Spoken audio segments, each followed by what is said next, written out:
यो चालान का कोई समाधान है क्या? ये पराली जलान का चालान कटान का ही समाधान है क्या कोई?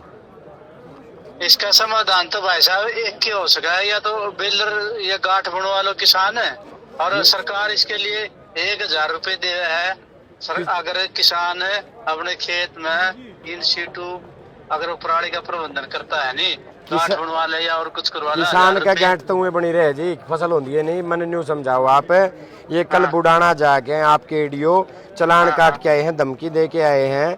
चलो एक छोटी सी बात बताओ, आप नहीं धमकी, ये धमकी दे के आए, आप कटाओ पर्ची, नहीं तो फिर तरका गाड़ी आओगी, आपने सारा चालान काट के जावांगे, आपके सारे परिवार ने उठा के लेके जावांगे ना। ये तो मूर्खता है फिर उसकी बोलने की लहजा। उसको एक तो ये समझाओ, जनता का नौकर है वो, इतनी ज्यादा दादागिरी ना दिखावे, अब तो जनता का सम्मान करके एक तो ढंग से बात करे।